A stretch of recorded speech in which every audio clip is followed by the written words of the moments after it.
why it is a big deal, how did you get there, the learnings you had and the management, or you wanted to build a new digital only bank from scratch. Right. You're building UOB tomorrow. There are these 4 dimensions. Walk us through how you're thinking about each dimension. Are you running them in parallel? Are you focusing on a single one, or dive deep into this? Okay, let's do that. So first, I think I really want to appreciate your grasp of the model. I think you've really astutely really understood how all of those 4 pieces come together. If you could change one thing in the financial industry, what would that one thing be?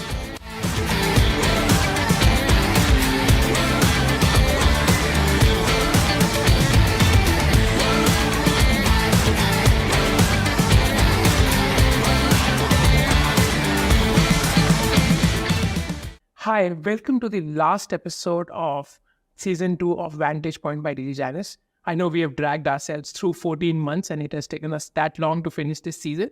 So I really want to thank everyone for their patience, especially our very polite, very patient, very knowledgeable guest today, Dr. Dennis Khoo. Hi, Dr. Dennis. Thank you for joining us. Thank you for your patience. You waited a long time since we first discussed this.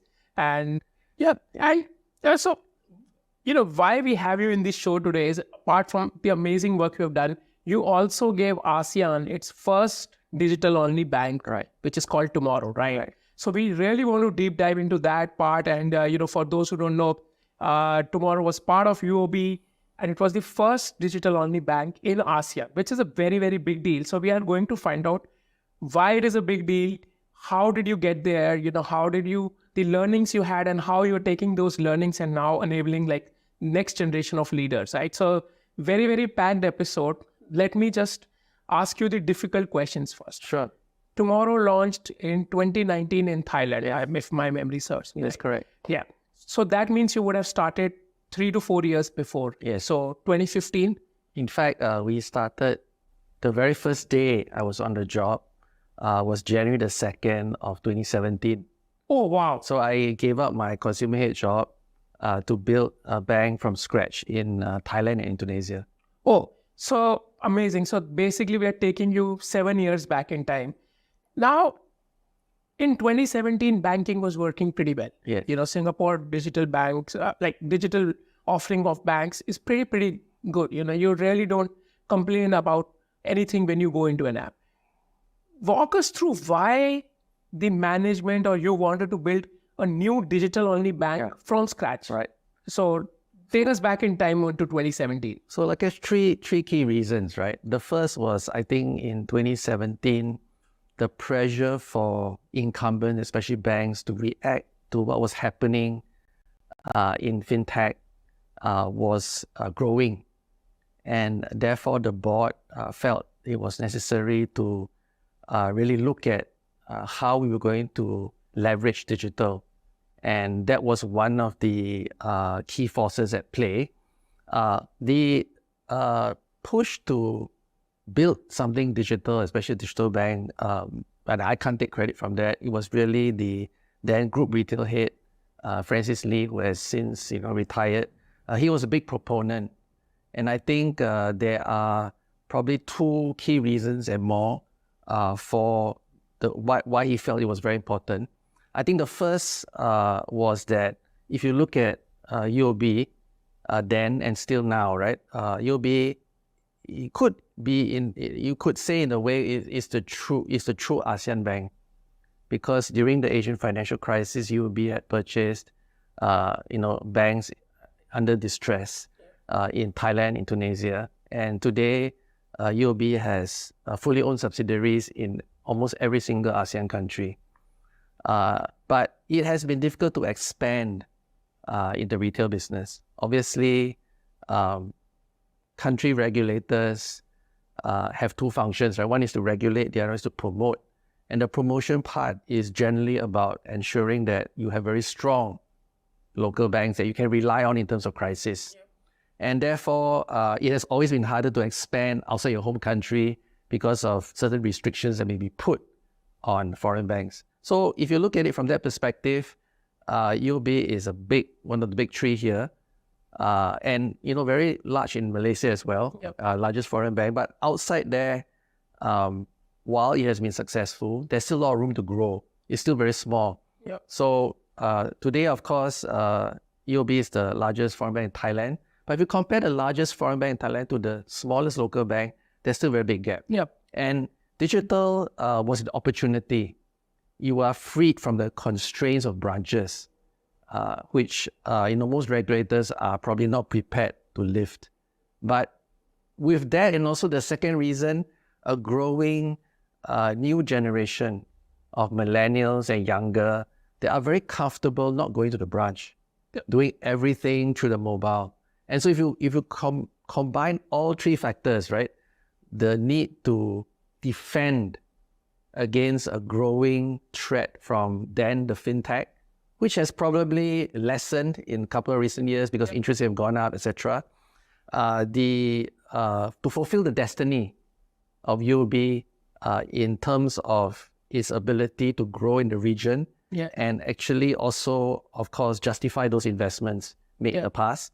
And finally, to serve well a growing set of customers that may behave very differently from customers in the past. So those three reasons, I think, were the galvanizing reasons for creating and building a digital bank from scratch.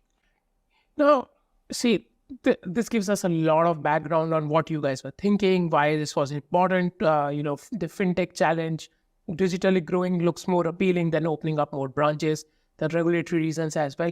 Now, and you have documented this well in a book. Like, when anyone who has not read the book, I will highly recommend this book for anyone. We never really sell anything on this show, but I will highly, highly recommend this book because this is absolutely amazing. So you also talk about this in the book. Now, where do you get started? Now, you are day one into UOB's office. Everybody's convinced you have $100 million to invest. I'm just assuming and making up that number. Right. Where do you get started when you are going on this? And this is really the conundrum for most companies that are embarking on a major transformation, right? You've asked really the pivotal question, where do you start?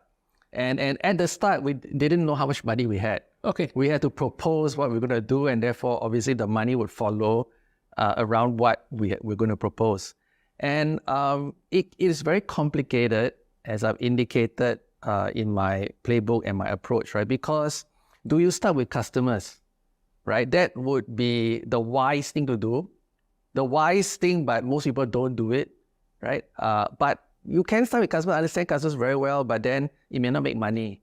Yeah. Because not necessarily everything customers want, because customers don't really care about how much profit you're going to make, right? Yeah. You may not be able to make a good business out of it. But then if you start from a business perspective, you may be very ignorant. You may be trying to push things customers don't want to buy. Yeah. So there's a conundrum there. Then, of course, my research finds that most large companies start with a business objective, to have more share, to make more money, etc. And with capabilities. So let's bring all the latest digital capabilities in. Yeah. Right? So you could start with capabilities, but one of the problems studying capabilities is that capabilities are very dependent. How you assemble those capabilities are very dependent on what the problem is. And what the problem is really in the dimensions of customers and business. And then, of course, there's a whole dimension around people and leadership, right? Because if you have been a large, successful incumbent, it is very likely that you are living in past glory, which means that a lot of your people, a lot of your thinking is trapped by the current paradigm. So the conundrum is, okay, where do you start? Because everything kind of interrelated, right? Everything depends on everything else. So in fact, when I first started, our group CEO, Mr. Wee, he gave me a piece of advice that I think was very useful. He said, Dennis, we're not the first, to roll out a digital bank in the world. So, take your time to really study it and design something and launch something that can really stand the test of time. So I think that was very good advice because most people are in a hurry. And one of the things I discovered is that you can't really be in a hurry. And it's very different from, doing something in a startup. Yeah. You have to, and this is the theme that, we will probably cover again later in our conversation, right? In a way, you have to think slow and act fast. And this phrase, actually, I recently read from a book called How to Get Big Things Right. How to get big things done right, right? And the author, Brent Flayberg, he has really studied big projects. And so we really went with this piece of advice. I started by sending everybody, including myself, to design and design thinking training. And we really took our time. In fact, the whole of 2017, we were thinking slowly but acting fast. So we were doing benchmarking. We were studying what competitors were doing. We were doing a lot of customer research. And one of the challenges immediately was that the initial group was Singaporean. And we were trying for the first time in UOB history to build a bank in two countries where we're not familiar. We don't live there. In fact, we don't even speak the language. Yeah. We don't understand the customer. So already we had a disadvantage, right? Because my colleagues would sometimes playfully tell me that, look, Dennis, why are you here? You're not Thai, you're not Indonesian, you don't speak the language, you don't understand the customer, right? And in jazz, they also said, yeah, when you headquarter guys come in, you always screw things up and then leave me to clean it up. So why are you here? So we had that immediate challenge to really understand the customer better than anyone else, including our colleagues on the ground. So in a way, that advice was very good, and we felt that we could take the time to study, to understand, to really design it well, because there are just some things that once you have decided on a certain path, you reach the point of no return, right? You can't easily write off something and say, no, we got it wrong and we're going to start all over again. Yeah. In fact, most people will double down, right? If you spend 100 million and you find, oops, this kind of not quite the direction, you're probably going to spend another 100 million to correct it. And sometimes that doesn't work because you've already dedicated yourself to a path that doesn't fit you. Right. Now, see, you outlined a project which is massive. So you're talking about the customers, you're talking about business, you're talking about capabilities, and of course the people, and all of that comes together at the model. Right? And Absolutely. what we'll do is we'll put up a picture of this when, where this is being streamed. Now, this takes me back to a different question. I'm taking a step back before we take a step forward. Then why even go and build a new bank?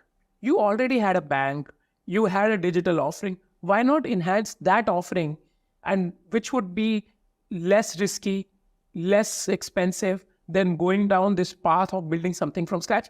So walk us through that thought process. That is very interesting. Again, that's an excellent question. And it might sound a very simple question, but actually we researched it for quite a period of time before a decision was made to actually launch it under a new brand. I would say that the crux of it is that our thinking was shaped by the fact that when we looked at the matter closely, digital banking and digital bank, although they look very similar, we found that actually it's very different. Right, and I think this is still a point of contention in a lot of banks. That there is no one that has really figured out definitively the definitions of these two. Right, when we looked at it, we felt that digital banking is really about a channel for a product, a channel to access your transactional products and services, and because it's slave to a product, it's very difficult for you to use that as a point to increase customer experience at lower and lower costs. It is one of the many tools and weapons you can use to do that, but it's not easily the entry point. In order for you to really provide, great experience, for example, exemplified by Net Promoter Score of 80 and a very low operating cost, right? I think you would need to put all those elements we just mentioned at play. And because in order to put all those elements at play, you have to create a new, in a way, entity. Now, our entity wasn't a true physical entity, it was a kind of an entity within, right? Kind of a unit within the bank itself. But then we could put customers, we could put processes, we could put business models, we could put capabilities, we could put people and leadership culture. We could put all those elements at play, and therefore we felt that would allow us a better probability of success in terms of getting very, very high customer experience at very low cost. So to us, digital capabilities are the same. But in the digital banking, those digital capabilities serve a channel.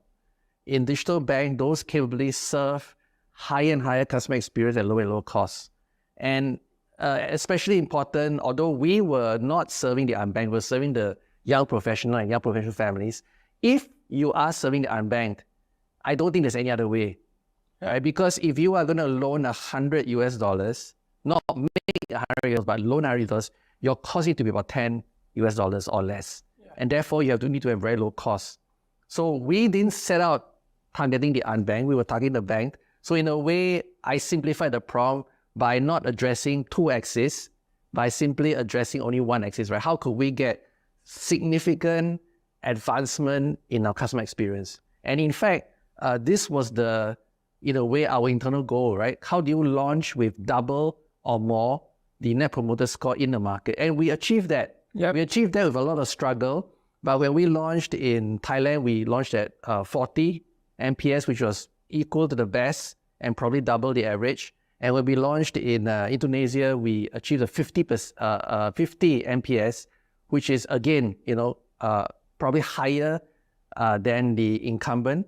Yeah. With the best score, of course, with a smaller set of products. Right. No, and these are very significant numbers because if you're talking about 2019, 2020, these times, that means that at that point of time, the user was not only benchmarking you against the banking apps out there, but also the fintech apps, etc., which were lending money based on, credit score of the phone. Exactly. So if they are saying, like 40%, 40 score means that 40% of the people would recommend you to their friend or family, etc. Yes. So that is an amazing score.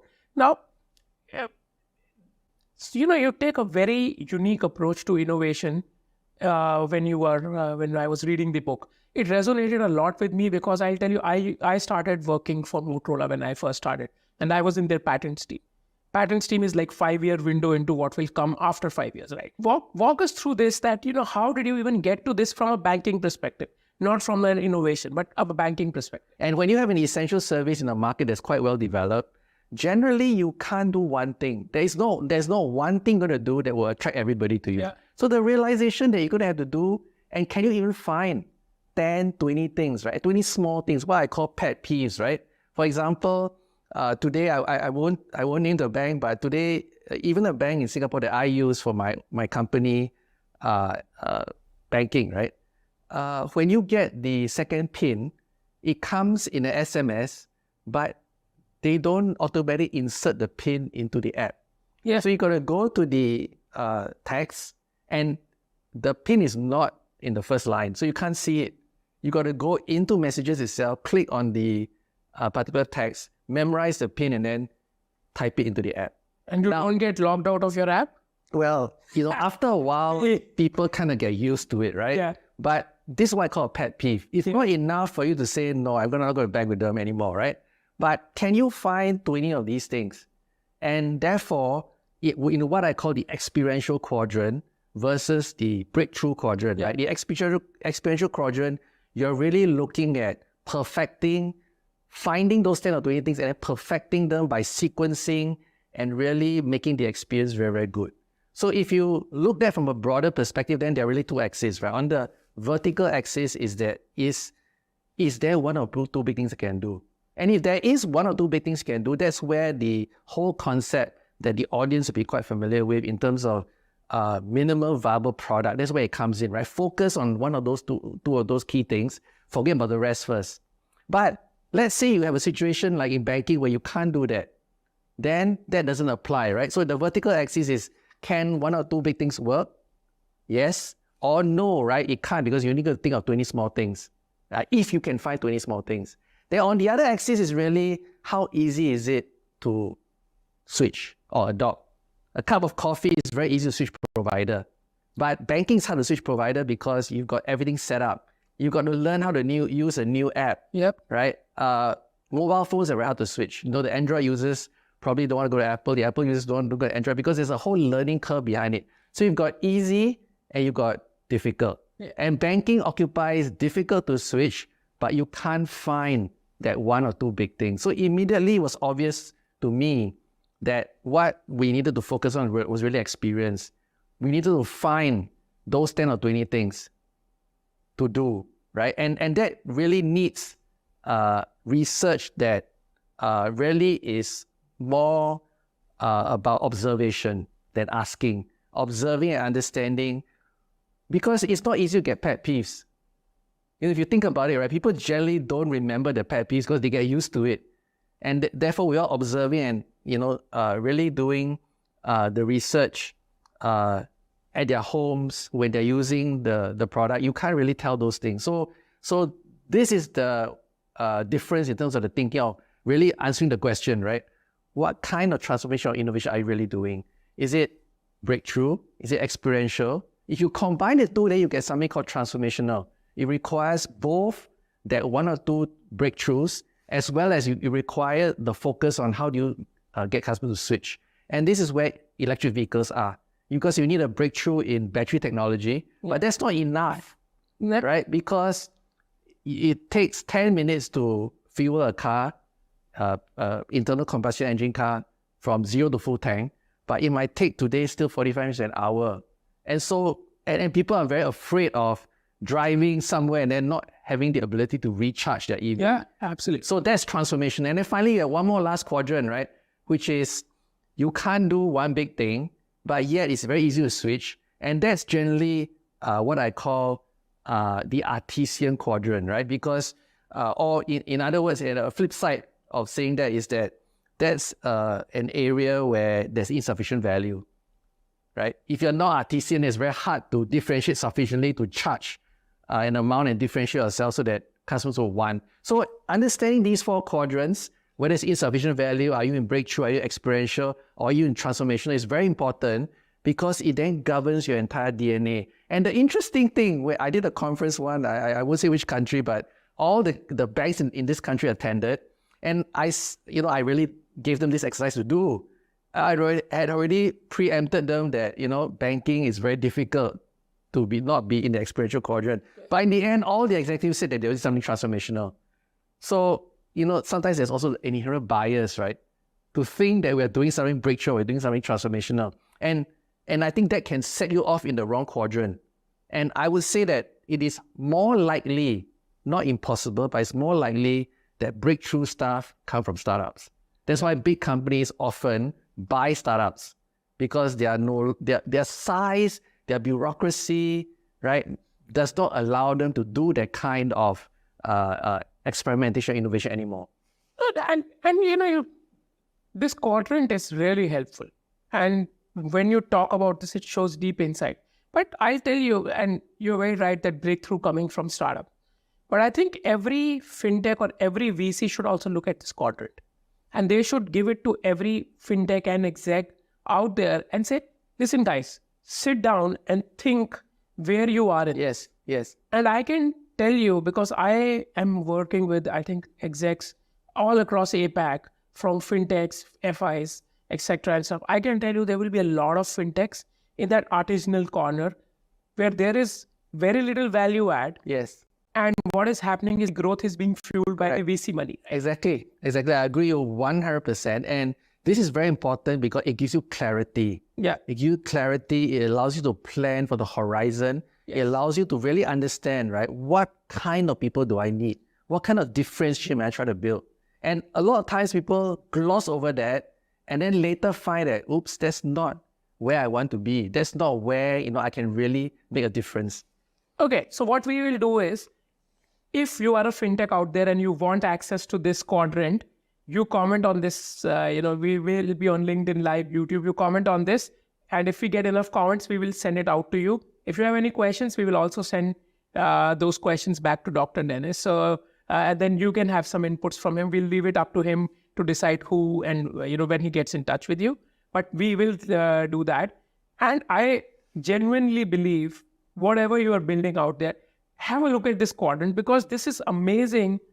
And I have seen this structured approach in innovation while I was back in Motorola, and it was amazing how much, those guys were ahead of the curve when it comes to things like these, and, how you have captured and got into the very similar kind of an analysis. So that is amazing. Now, so there is so much to unpack here. Now let's pick one quadrant at a time, or one dimension at a time, Sure.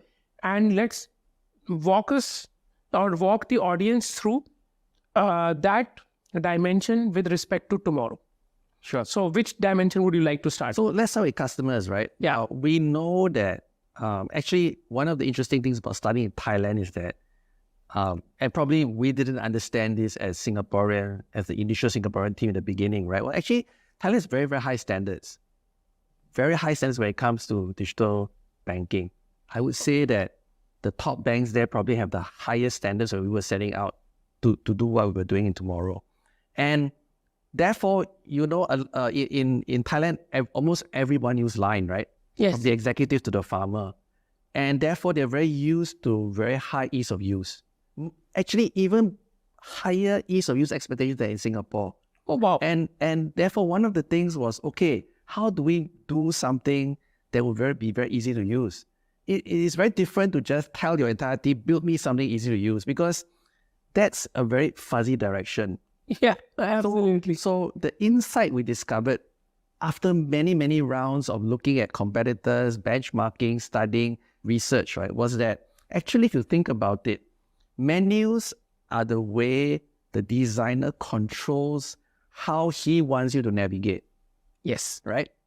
And therefore, by virtue of that thinking, if you eliminate menus, it cannot be anything but simple.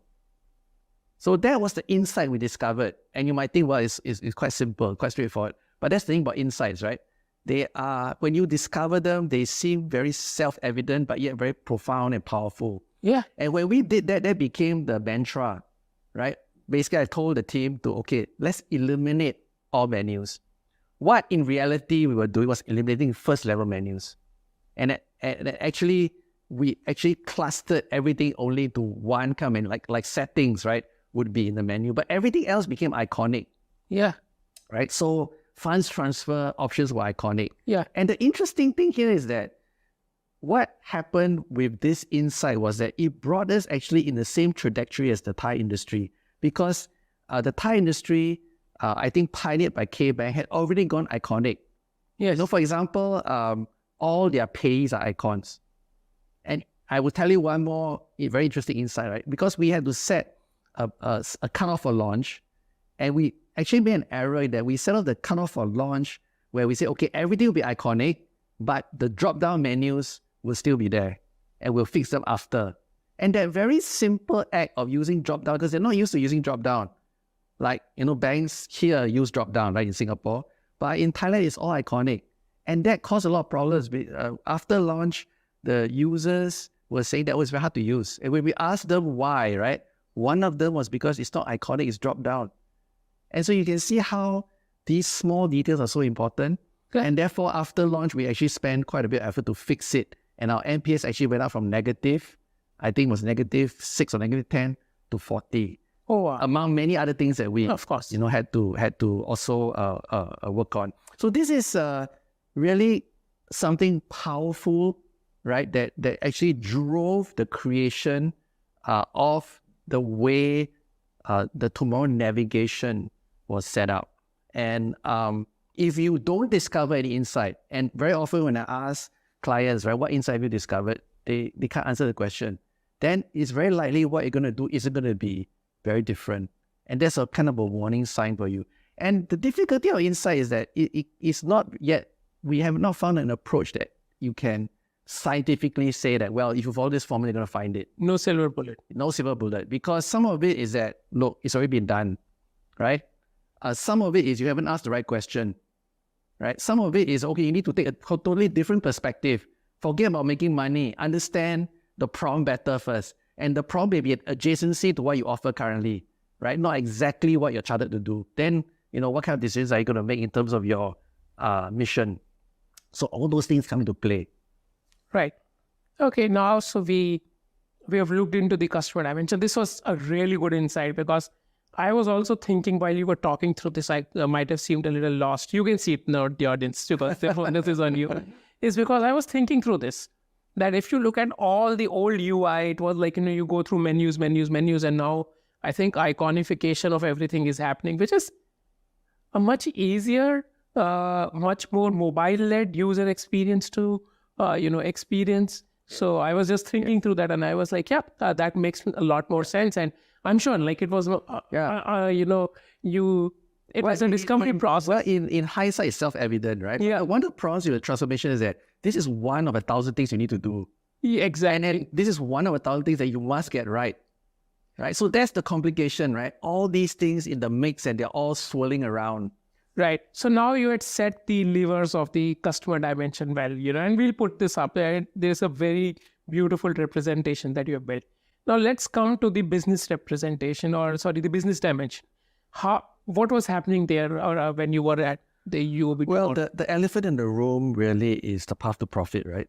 Because in banking, the issue with banking is that everybody thinks that banking is easy, right? You raise deposits at a lower price by offering lower interest rate, and then you lend out at a much higher rate, and then you make the money from there, and then everything's, and the tech can facilitate that. But actually, that's the tip of the iceberg. In banking, because banking is such a crucial industry, right? And it's very crucial because it's an industry based on trust. And why is it industry based on trust? Because your money really isn't there, it's been lent out. Yeah. So if everybody goes back and try to withdraw, like what happened in the US with Silicon Valley Bank, then you have a run on the bank. So it's an industry of trust, which means it must be highly regulated. And because of that, a lot of costs need to put into infrastructure, into making sure the processes are correct, into the governance, around it. And therefore, the path to profit is a difficult one. You have to pump in so much money before you can get good annuity stream out of it. So the path to profit is, however, reliant on other components, right? For example, in the case of tomorrow, we had decided on young professionals. We weren't going to go after the unbanked because as a foreign bank, we felt that was a much more difficult task for us to do. So going after young professionals, we felt was a good decision because they are going to be the affluent or mass affluent of tomorrow. These are, teachers, lawyers, doctors with, very high income growth over the next 20 years. But today they are starting at a low level. And one of the difficulties I had already anticipated was that the income you can get from them is limited because their salary. And you cannot quickly, after launch, say that, the income is too low. You can see that's one of the things where you cannot backtrack. Yeah. Right? Because you've built everything around them. And now you say that, the income doesn't look good. What are you going to do? There's nothing you can do except to work on the cost. Yeah. Right? And make sure that the net promoter score is high so that you don't have to spend so much in acquiring customers, so that your cost of acquisition is low. Make sure that your cost of serve is very low. But actually on the revenue side, there's nothing much you can do because you already decided. So this shows the interplay between segment choice and path to profit. And of course, it's also linked to differentiation because the differentiation is built for the millennial customer, not for the affluent customer, right? And your where you're going to scale, your core governance gap, they're all kind of interlocking pieces of a jigsaw puzzle. And so this really highlights, again, right, how these holistic approach, how the 19 elements really allow you to look at what I call the cover of the jigsaw. You need to create a lot of jigsaw puzzle pieces to transform or do a major transformation in an incumbent large organization. Yeah. But without this approach, you actually don't have that cover. Yeah. And imagine trying to put a 10,000 piece jigsaw puzzle together with no cover. It's very, very difficult. Your odds of success are very low. Yeah. But once you have this method, you can now see how segment is interrelated to differentiation and how that is related to path to profit, how that drives scaling and how that results in a core competence gap. So this is really going back to what you were saying, right? In a big organization, it's not just about entrepreneurship and creativity. A lot of people just think that, if I could become a startup, it would work. but you also need a lot of discipline.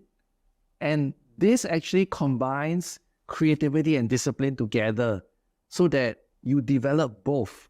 Because creativity with no discipline in a large organization is havoc.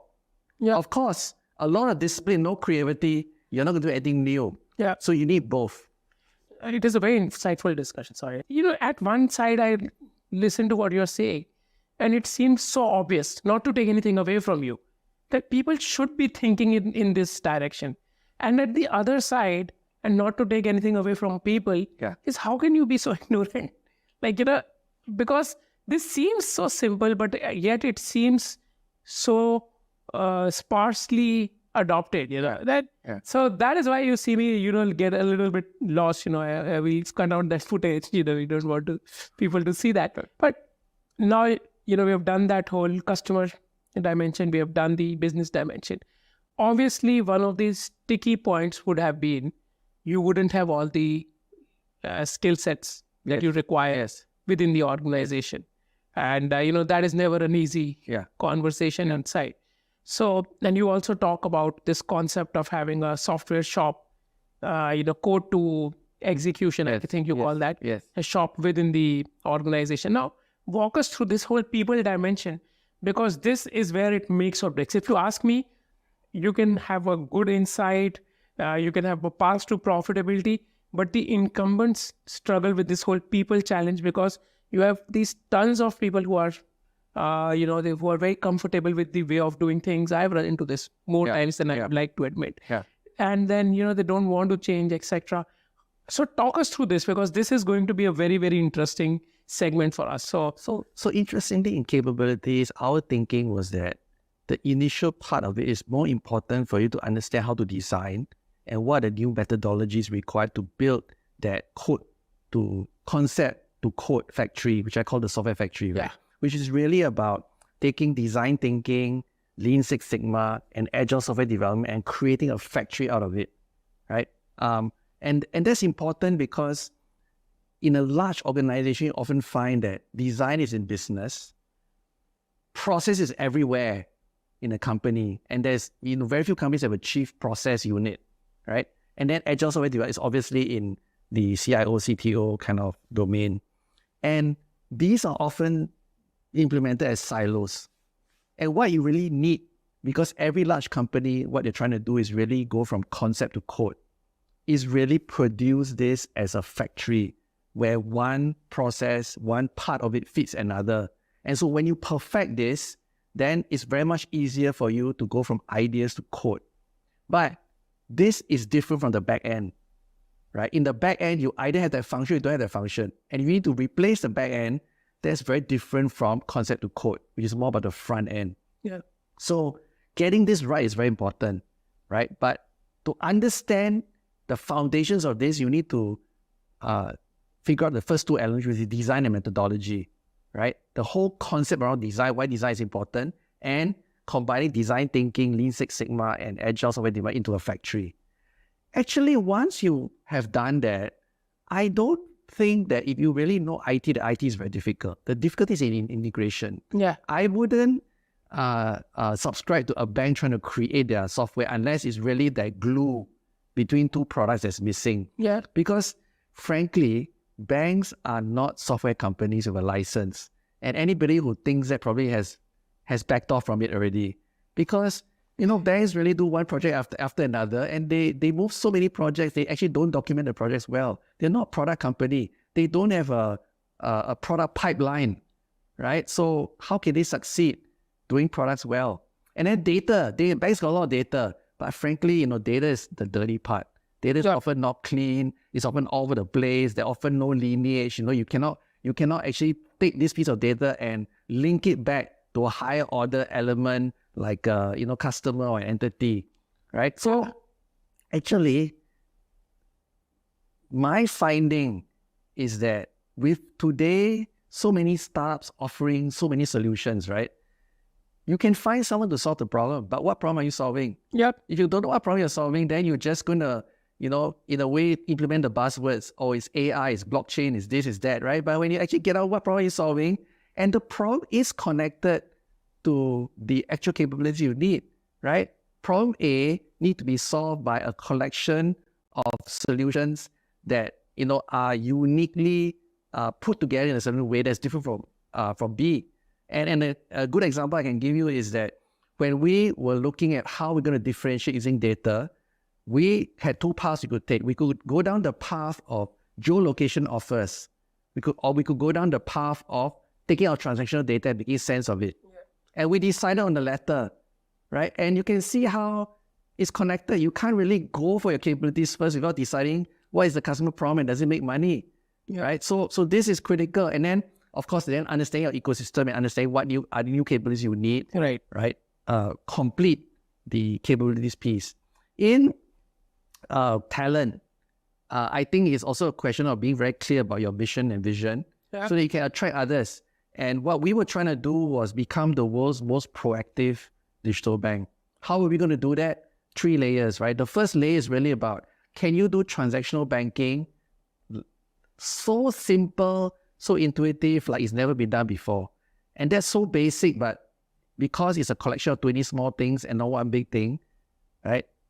Big companies often flounder along the way because they didn't think that the setup would be 20 small things.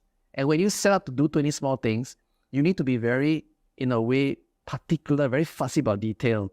The way Apple is very fussy about small things. So it's very contradictory, right? In order to do a big thing in experiential, you need to be very fussy about small things. And one example was that when we first had the beta, I was having a conversation with my CTO on, hey, if this is a pin function, right? When I key in the 5-digit pin, the keyboard should retract. Why is the keyboard still there waiting for me to hit enter? So it's very, very small details that needs to be pieced together to create the experiential thing. And this is what attracts people because, hey, the mission sounds different. Because you want builders, and builders are not going to join you just for money. Builders want to know how you're going to change the world. So your mission and your values need to change. The leadership, how you promote entrepreneurship, how you get every single individual from the most junior person to ask why. So that seniority is neutralized. Because if everybody has to justify why you're going to do it, if the private method is better, the general need to give way. Right? And then finally, of course, you have a big talent gap. That talent gap comes straight from your core competence gap. You can see how it's related. That core competence comes from the way you've designed it, the experience you want. So if it's too big, you might need to reduce it. And so looking at all this together, we actually managed to attract the talent required to do this, right? So in hindsight, I would say that we got a lot of things right, through gut feel, but how do you really do this in a more systematic way? And that's where, the second book I wrote, the playbook with my co-author, Jun Kyu, a holistic approach to transformation innovation in a complex world. We hope that this can really help companies all over the world go through that same process in a much more systematic way. Absolutely. And I'll tell you one thing that you might not have realized, and I think the audience might not have realized this, is how interconnected these dimensions are, because you were talking about the capability dimension and then we jumped into the leadership dimension. So I was sitting here and noticing it. I was like, okay, I'm not going to interrupt you because this also portrays how interconnected these dimensions are. And, these are not like 4 more silos to add to the 17, 18 different silos and we have. Picked up on that very well because that's the learning that the top management need to understand how they're interrelated. And you cannot just solve one in isolation. And my job when I reflect back, right, was really looking at these interconnections. And telling people, no, you can't do this because this is what will happen. Right. This has been, a great learning experience. I'll tell you, our name, Digi Janus, is derived from Janus being the god of transformation and also being the first god to introduce money. So, digital transformation, etc. I think I've done, 20, 25 episodes. There's been very few where I've been just sitting and I'm like, okay, you know what, I'm not going to ask a question because you are, leading this so well. So this has been an amazing experience. Now, but this has been an amazing chat. Before, we let you go, we ask this to every guest who has ever been on the show. If you could change one thing in the financial industry, without any constraints. Let's believe you are the god of the financial industry. You can change one thing. What would that one thing be? Well, I think it's really going back to the fundamentals of banking, right? What really is banking? It's a service, right? And I think today, while much has been done to improve transactional banking, I think more can be done. And the difficulty is really because service is not directly linked to your P&L, whereas product is. Every product you sell increases your revenue. When you improve service, it's more convoluted. In the long term, customers will stick to organizations that have very high net promoter score because, as you said, they have a lot more advocates and detractors because the experience is good.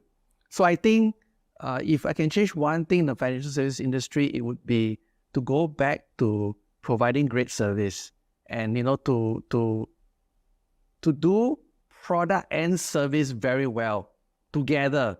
In a way, it's not product or service, it's product and great service. And I think service isn't at the top of most organizations, right? It's number 3 or number 4. Yeah. And in order to really revolutionize banking, it's really about providing that great experience at lower and lower costs. And the way to do it is really what we'll be discussing the past hour. Yeah. No, and absolutely. This is, there are very few occasions you sit and you're like, okay, just talk. I learn out of this now. So thank you, for sharing the insights of how you built ASEAN's first digital bank, how you're doing even more to enable future group of leaders, etc. And, anybody who is already not connected with Dr. Dennis, please do so. He's encyclopedia of knowledge. And thank you for your patience. I know it took a long time for us to, get into the studio and record this. Thank you to the audience for the patience, to, wait with us for, finishing season 2. And thank you so much for wrapping it up. Thank you, Dr. Dennis. It was a pleasure. I really enjoyed myself, and thank you so much for your very acute and astute understanding of the approach that I've developed. I am glad, you caught on to that. And we'll come back with season 3 very shortly. And I'll post more on, LinkedIn and YouTube to let you know how we're going about this. Thank you, everyone.